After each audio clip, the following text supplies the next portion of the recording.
House of Wisdom.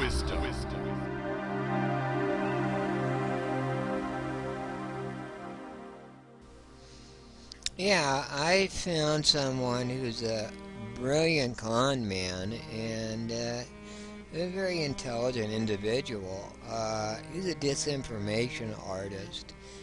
He goes under the name of Truthocracy, who takes totally unrelated uh, entomology, linguistics, and mixes them together. He takes words that come from sources that are thousands of years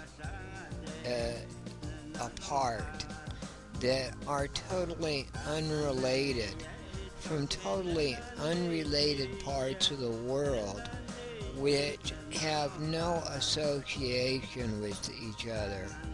I just watched a video he was doing about liars, about the liar.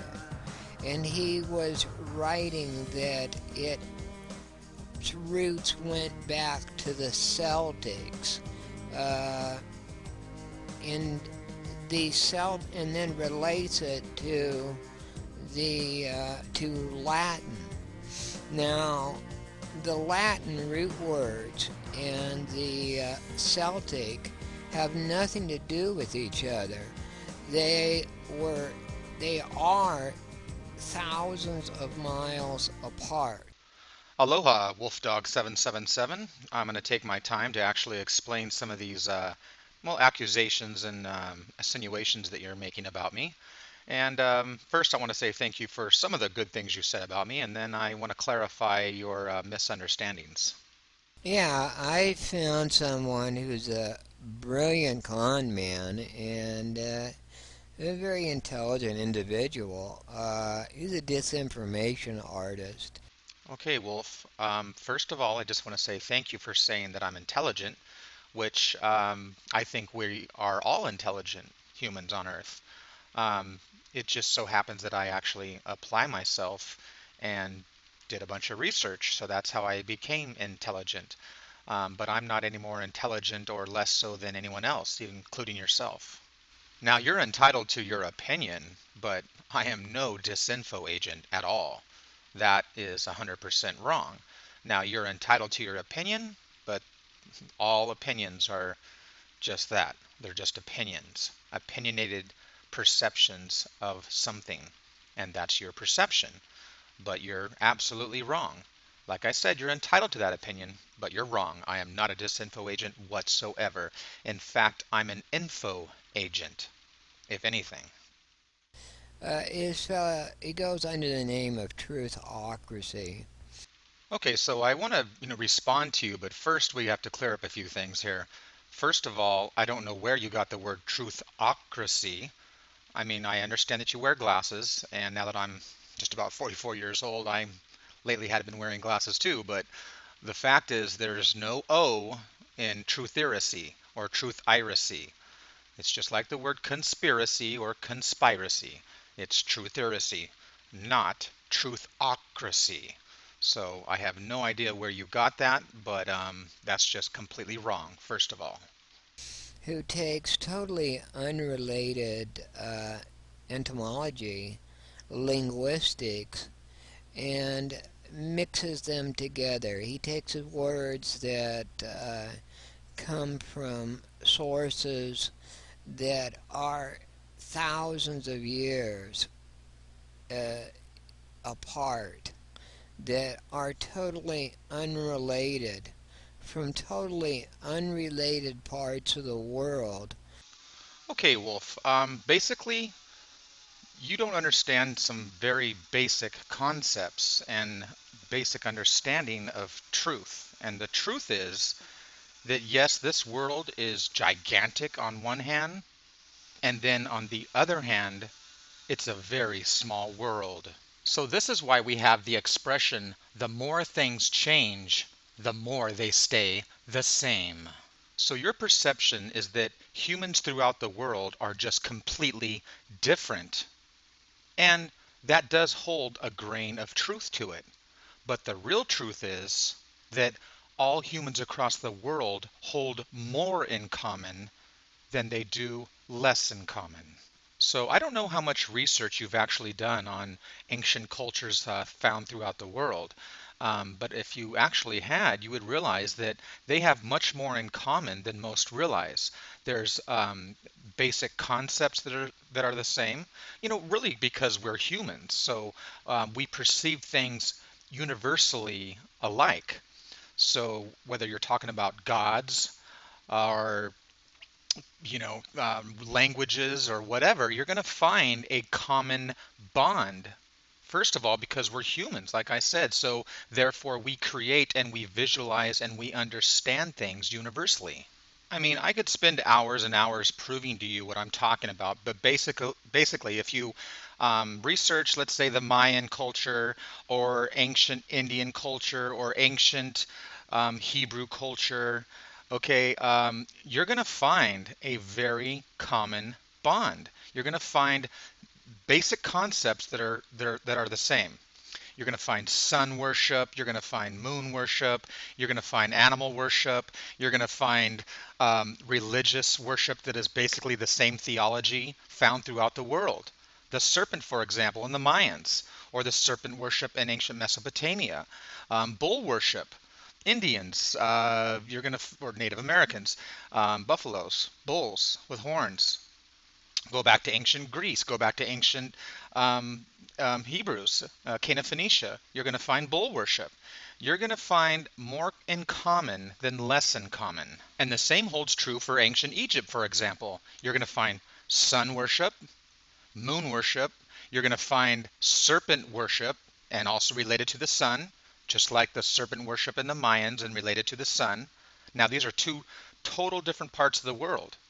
You're going to find bull worship in ancient Egypt, et cetera, et cetera. So if you actually did a little research, you might just start to understand what I am saying. If you understand and really research religions throughout the world, they are they are so much more alike than not alike. So this is why, for example, that the ancient Celtics, the ancient Sumerians, okay, the ancient whoever you want to be talking about, the Greeks or whatever, you're going to find the same common concepts, especially for God, the god of lightning in the air. The ancient Sumerians, An, Enlil, okay. Um, the ancient Celtics, you're going to find that their god, Thor, is the same as Zeus for the Greeks. If you understand that Jesus is the exact same thing again, you're talking about the same theology, because what religion and what the concept of God comes from is nature. So therefore, these anthropomorphic figures are a concept made from nature. And that's why you find a common bond throughout the world. And you'll notice that, of course, humans, idolize and worship our children, because that's one of the most precious things that God gave us to create. Okay, so we have religions that reflect the same human perceptions and concepts. This is why almost all religions of the world always worship the sun, whether it be Tammuz, Horus in ancient Egypt.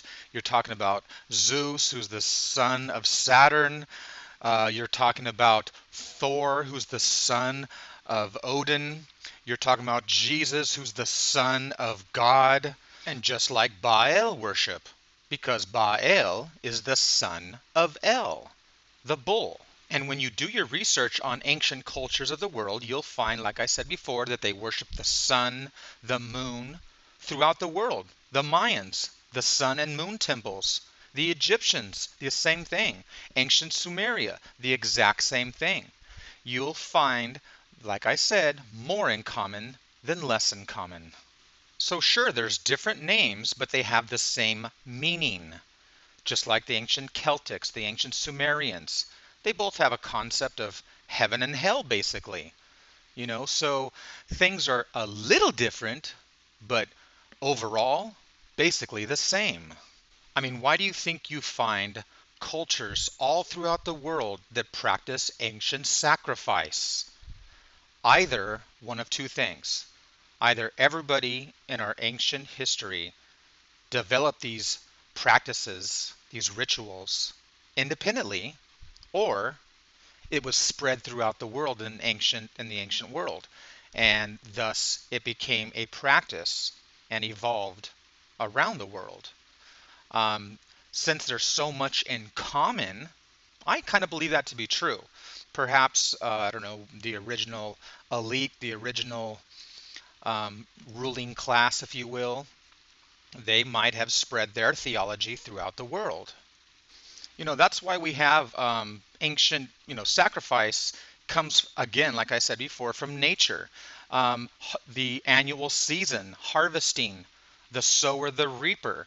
That's why all the religions have what's known as the slain God. And that's why to this very day, we still have the story about the slain God. Ask anybody about Jesus, and the first thing they're going to tell you is, oh, he died for our sins. He died. In other words, he was killed, he was sacrificed so that we can have a better life, blah, blah, blah. Do your research. Spend 10 minutes a day. Do something. Research. You'll find that the ancient corn spirit, the ancient harvest spirit, okay, this goes way back in history all throughout the world. Read the book from the 1800s, the Golden Bow. Um, you know, you'll find that they always slayed the god from Osiris. He was slayed and cut into pieces. The god Saturn, he was cut and sliced into pieces. I mean, same with Jesus. He's killed for the same thing. If you realize it has to do with the season, that's why it's in March. That's why it's the Passover. You're talking about the same exact theology. Look at Dionysus. He's killed and slayed. Baal was killed and slayed. I mean, I can't believe that people don't take the time to research a religion that they want to believe in. So all these ancient gods were slayed and they went to the underworld and then they were resurrected or born again, either themselves or through a child, what have you. That's why we have the story of Jesus who gets slayed or gets sacrificed and then goes to the underworld and then is resurrected again. Because that's what the season does. That's what the year does. It dies in the winter, which is evilness, the cold, evil winter of darkness, and then the sun is born again, and is resurrected, because that's what happens every year. And the ancients knew this concept. They saw the patterns, just like day and night. The moon comes and overtakes the evil, or the evil moon overtakes the good sun of the day and kills the sun. So the ancient Egyptians felt that the sun god went to the underworld and died, but yet came back again. So really he didn't die. He was just in the underworld and then came back again. He was resurrected and reborn, rebirthed, which is the whole story of Jesus. And the same with Baal. Okay, so if you just do your research, you'll find that I'm not a disinfo agent, I'm actually an info agent. So I'm not trying to disprove the Bible because I'm mean and evil, quite the contrary. I'm actually trying to show people that they just accept what is spoon-fed to them. They don't take the time to do their research and try to understand, first of all, why the religions exist, but they don't take the time to see that these religions have absolutely nothing to do with truth. The gods that are made up have nothing to do with the real God, because not one human on earth knows what the real God is all about. I mean, all you have to do is start taking a couple of ideas and concepts and thinking about them, and you'll realize how much bullshit it's all about. I mean, you think thousands of years ago, God spoke? What, he has laryngitis and can't speak anymore? I could go for freaking hours talking about things that would make you wake up and break the spell of El, but all you need to do is just start thinking on your own, and then you'll see the true light.